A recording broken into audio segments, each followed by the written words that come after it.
I am Maria Dalton. I am turning 27 this year. I've been married for 5 years and have a son. My son's name is Martin, and he turned 4 this year. Initially, after getting married, I worked as a full-time employee, but now I work part-time at the same company. My husband is 30 years old, 3 years older than me. I was deeply touched by Kevin Carlton's passionate advances, which led us to go out and eventually get married.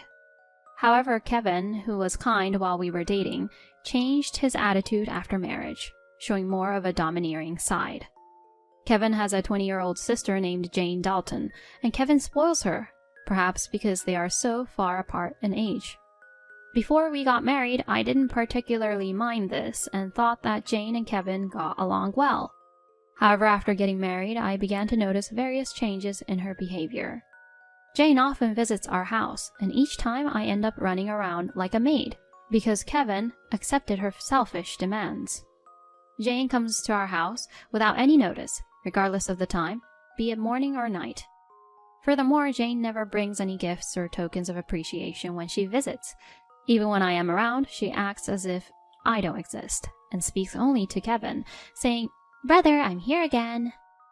And then Kevin, seeing a dinner that's obviously prepared for only 3 people, asks Jane if she'd like to eat. "Of course, I intended to."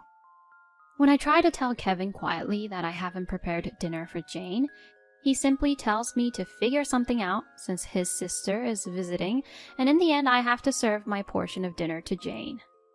Then, loud enough for Jane to hear, he blames me, saying things like, "You should have been considerate enough to make extra food." Hearing Kevin's words, Jane looks as if she's about to cry and apologizes to me.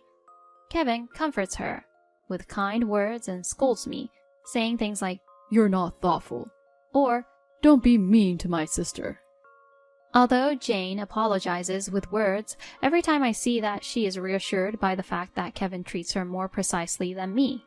It seems she takes joy in it.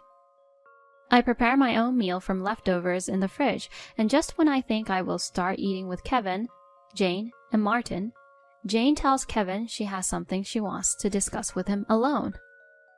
"You should leave the table. Martin, eat with your mom." Kevin moves me and Martin to another room. This isn't the first time he's done this. After Martin and I finish our meal and head to the kitchen for cleanup, I find Kevin and Jane chatting happily on the sofa. The dishes from their meal are still on the dining table, untouched. They never bother to clean up. I suspect they see me not as a wife or sister-in-law, but more like a maid. They never speak to Martin either. It's as if a maid brought her child to work. I cleaned up in the kitchen and was about to take a bath with Martin when Kevin called me loudly. Even though it was nearly 8 p.m., he said, "Jane wants to eat a cake. Go buy it now. Get the one they sell in front of the station," even specifying where to buy it from. Going to the cake shop will delay Martin's bedtime. As I hesitated, Jane said to Kevin, "I want it now," and Kevin hurried me. "It's okay if he sleeps late today. What's with that attitude when Jane is here?" Kevin started blaming me loudly. I knew I'd end up going to the cake shop, so I reluctantly decided to go. The cake shop near the station closes at 9 p.m., so if I hurry, I can make it. As I was getting ready, I overheard their conversation. They spoke loudly enough for me to hear, saying things like, "She's so inconsiderate, and why did you marry her?" I couldn't leave Martin behind, so I decided to take him with me.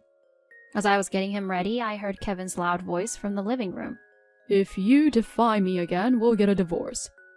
Martin could hear it too. He might not understand the words, but I believe he knows his parents are fighting. Holding back my explosive emotions, I asked Martin, "What kind of cake would you like?" He brightened up, saying, "Mom, I want a cake with lots of fruits."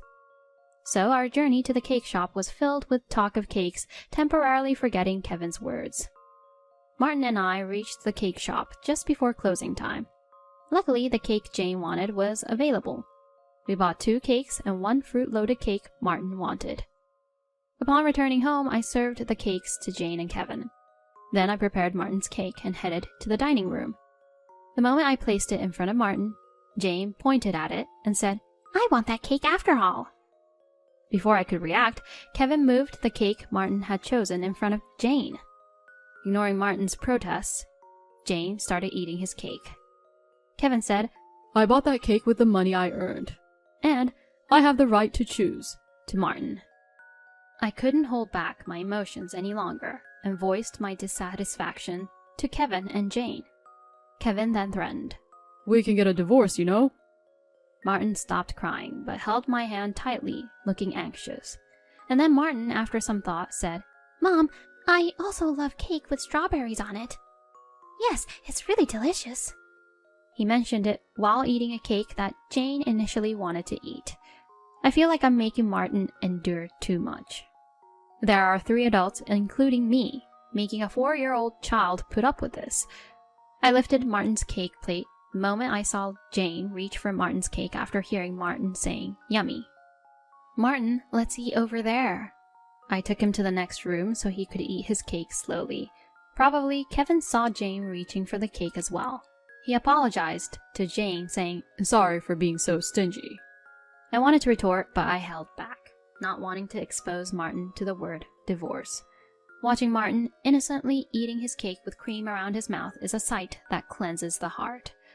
After finishing the cake, ignoring both Kevin and Jane, we decided to have a late bath and sleep in Martin's bed. The next morning, I woke up to find Jane had already left. I was about to wake up Kevin and Martin and prepare breakfast when I heard Martin's crying and rushed to him. Shockingly, the piggy bank Martin had, which was given by my father, was broken, and the money he had saved up was gone. It was a ritual for him to say goodnight to the piggy bank before sleeping. Last night was no different. He said goodnight and went to sleep with me.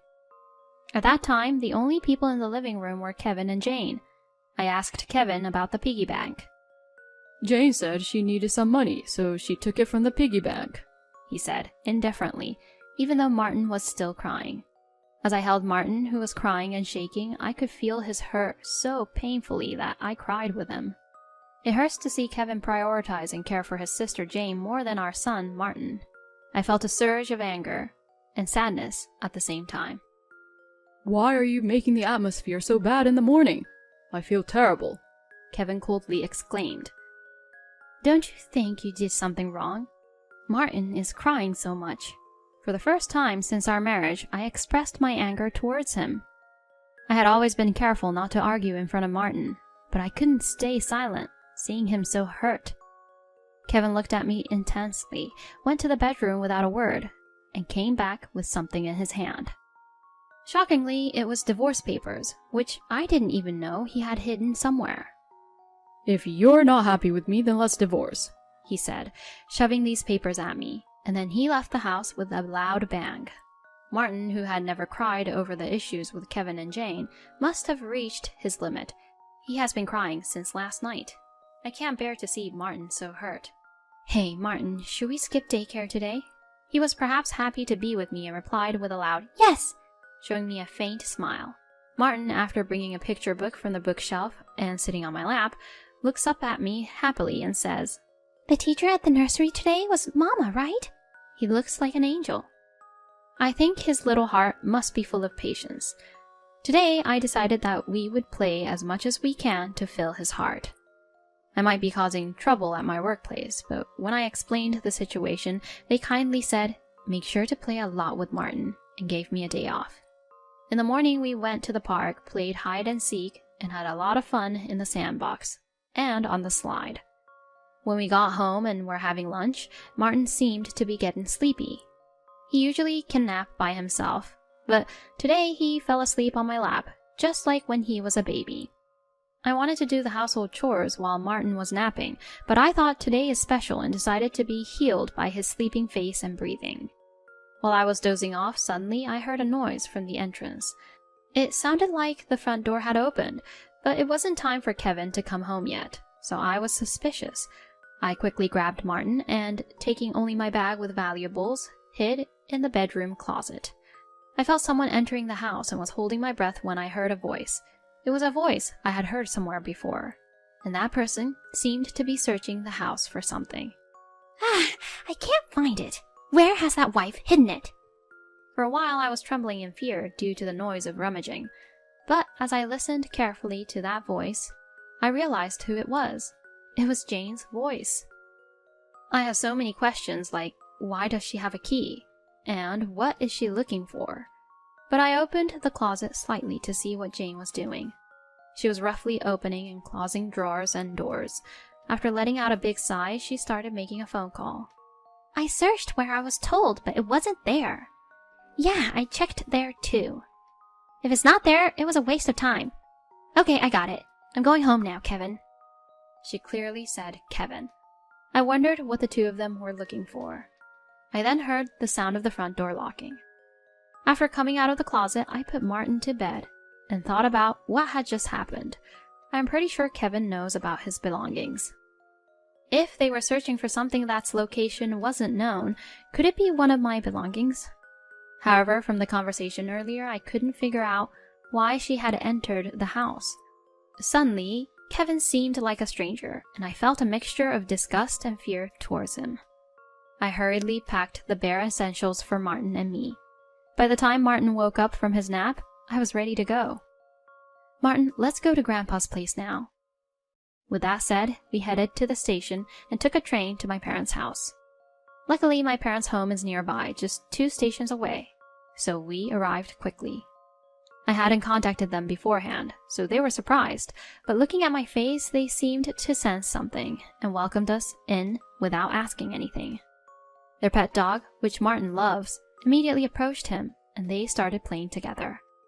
Seeing this, I felt relieved and told my parents everything that had happened with Kevin and Jane, and that I had become scared to stay at our house. As you say, if Jane was looking for your belongings, it might be your cash cards. Hear my mother's words? I also thought the same. In fact, I have experience of launching a successful online shop for handmade goods with my friends when I was single, with me as the CEO. In the handmade industry, I became well known, and when the shop grew significantly, I decided to get married. I wanted to prioritize raising my child, so I entrusted the company to my trustworthy friends until my child rearing settled down. Now I work part-time and mostly communicate with the company from home. The truth is I'm still the CEO, but Kevin doesn't know that. However, he knows that I was a CEO when I was single, and probably suspects that I have a decent amount of savings. I've told him that I still get help from the company, but I've left the company matters to my friends, so he probably thinks I've stepped down from the CEO position. There's a reason I haven't told Kevin in detail about still being the CEO and about the savings. Soon after we got married, I realized that he's bad with money and spends all he earns. He only gave me $200 for food expenses a month, and even told me to quit my job and become a full-time housewife. With Martin and only $200 for food expenses, it's tough to live, and I've never agreed to become a full-time housewife. Eventually, he reluctantly agreed to let me work part-time at the current company. Moreover, to ensure I wouldn't consider divorce, he even made me sign a post-marital property waiver through a lawyer. Since Martin was born, I've only received $200 for food, so I've been using my savings for Martin's nursery fees and clothes. I've never asked Kevin for money beyond the food budget, so he probably thinks I have savings. Jane seems to be in dire need of money, and since Kevin thinks I have savings, he might be looking for my cash cards. It all makes sense now. I have a separate savings account that I am slowly saving for Martin.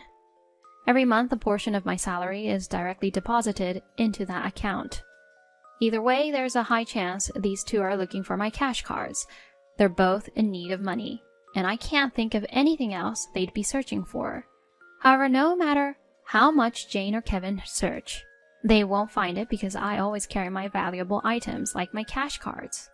There's still an unresolved issue. Jane might be coming and going from our house even when we're not there, and Kevin might be allowing it. My father advised me to keep my valuables at my parents' house, so I decided to store them in their safe. Why do they need money to the extent of doing such things? While pondering over the answer to that question, Martin came up to my father crying, explaining that his piggy bank was broken and he couldn't keep his promise to save up. My father's face turned red, and he became angry when he heard Martin's story. I'll call Kevin and talk to him. My mother chided my father and said, "Now let's find out what their purpose is." My mother said that since Kevin is talking about divorce, he might say that it is our fault and make the divorce more favorable, so it is better to calmly find out what their purpose is now so that they cannot escape with a suitable excuse. I decided to record their conversation in order to find out what the purpose was. My parents said they would consult a lawyer, who was a friend of my father's, and a longtime family friend, so we decided to go home. I arrived home and was cooking dinner when Kevin came home. I immediately started recording on my phone and kept the phone screen down so that he would not find it. To my surprise, he came home and immediately asked me where I kept my cash cards. When I asked him why he wanted to know where I kept it, he gave me vague answers, as if he was trying to deceive me. When I remained silent, Kevin became numb and said, "Give me all your part-time money for my sister." I replied, "I can't do that. It's for Martin's savings." Kevin became angry and pushed the signed divorce papers from his bag to me. "You're living on my money, so don't stand on me. You don't have to save for Martin." And that I would not be able to make a living if I divorced him, and he said these words as if he valued Jane more than Martin. After hearing these words, I silently stopped preparing the meal, put the divorce papers in the bag I had prepared, took Martin's hand, and went to the door. Kevin said in a loud voice, "I'm serious about the divorce. Don't ever come back." So I said, "I will never come back to a house where a stranger can come and go as she pleases," and left the house. Was it too much to say my sister-in-law was a stranger? Soon after I left home, I received a large number of messages and calls from Kevin, but I ignored all of them, turned off my phone, and went to my parents' house.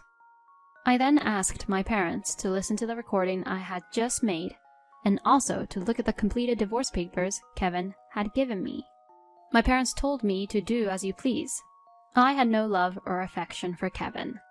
I told them that I had no love or affection for Kevin, but that I still cared about Martin. They said that I should divorce him so as not to hurt Martin's feelings, but there is also a great possibility that if you divorce, you will hurt Martin's feelings. While I was struggling with this decision, Martin said he was hungry, so my mother made him hamburgers, his favorite dish. I couldn't hold back my tears as my mother told Martin with a kind smile, "I prepared the hamburgers so that you and Mom can come visit us whenever you want." After taking a bite of the hamburger, Martin said with a big smile, "Grandma's hamburger is so good. I want to eat it every day," he said to my mother with a big smile on his face. I said, "That's because this hamburger contains the feeling that I love Martin." And he took a big bite of the hamburger and put it in my mouth. This hamburger with lots of my love in it is delicious. Mom, please eat this hamburger with me and cheer yourself up. Touched by Martin's kindness, my tear gland collapsed. I tried to stop my tears, but they couldn't stop. My father told Martin, who was in a panic, "Mommy is crying because she's so happy that you gave her this hamburger. These are not sad tears, but happy tears." He told Martin slowly, "This hamburger is so delicious.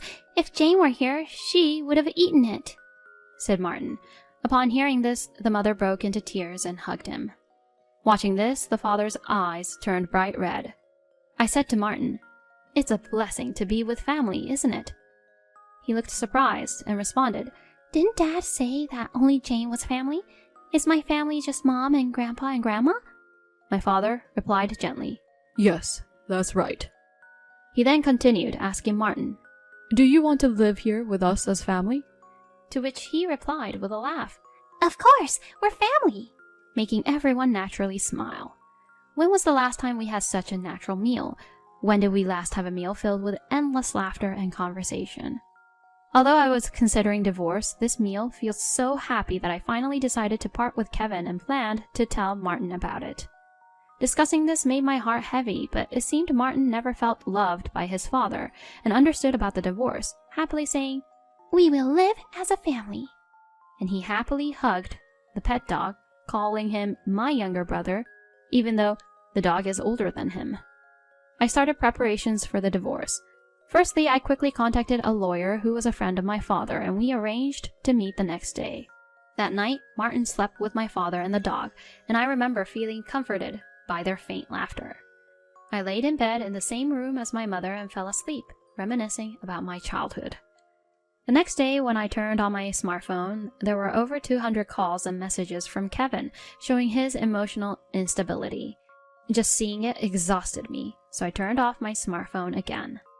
Today, I was able to discuss with a lawyer, explaining the details and confirming my intention to divorce.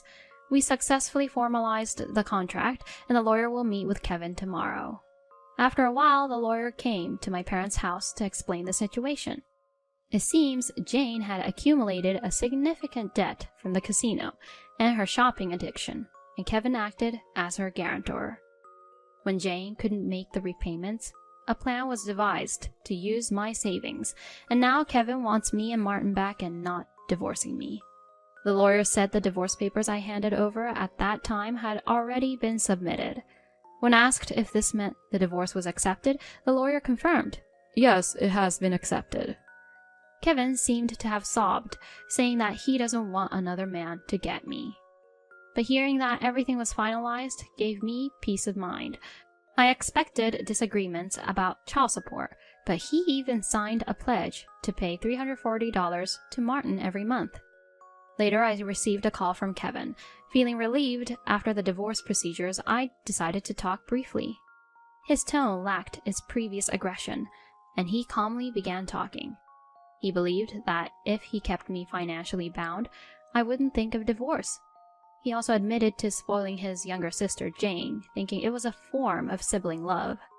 He wasn't indifferent towards Martin, but became jealous, thinking he had lost me to him. Once I settle Jane's debts, I'll come for you. Please, don't remarry till then, he said, but I firmly told him I no longer loved him and wouldn't reconsider. I could faintly hear his sobbing before he said, Please, be happy, and hung up. Did I manage to remain strong till the end? I discussed future life with my parents and decided to stay at their house until Martin grows up. He also transferred to a different nursery. I returned to my role as company president after explaining the situation to my work friends. Later, I heard that Kevin and Jane informed their parents about the divorce and their debt, resulting in both being disowned. More than the debt, they were furious about never seeing their grandson again. The once close Kevin and Jane now live in a cramped old apartment, constantly blaming each other. They've brought this upon themselves. Today, I'm happy being with my family.